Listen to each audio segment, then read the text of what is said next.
ORS oral rehydration solution ORS रो full form हेउची oral rehydration solution.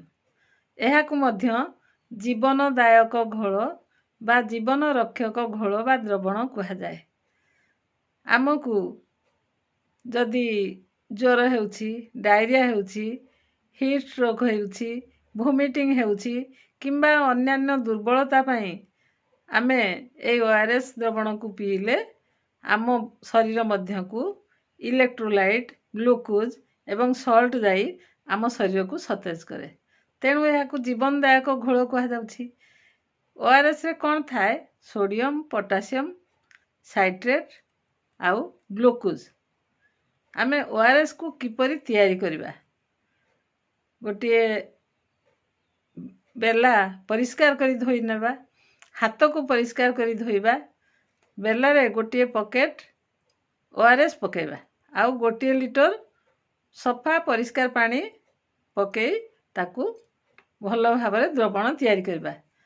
जदि 2 वर्ष रु कम पिला को झाड़ा हेउथाए बा डायरिया हेउथाए ताले प्रति थर डायरिया हेबा परे 50 ml रु 100 ml ORS द्रवण ताकू पीबा पे देबा।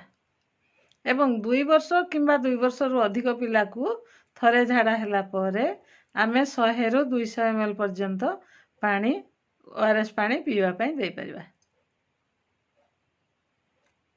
किंतु चामच रे अल्प अल्प परिमाण रे बार बार देबा। एका थरे ग्लास रे पिए देबानी। चामच रे अल्प अल्प बार बार आमे पिएबा। प्रति थर झाड़ा हेबारे एई मात्रा रे देबा एवं एहा हम शरीर मध्य को जाई बा पिलार शरीर मध्य को जाई पिला को सतेज रखिबो एवं जीवन रक्षा करिबो। सेथि पय आकु जीवन रक्षक घोल बा द्रवण कहा जाए।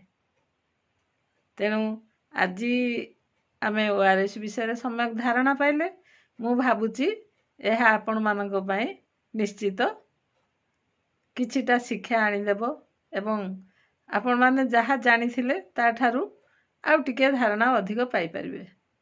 धन्यवाद।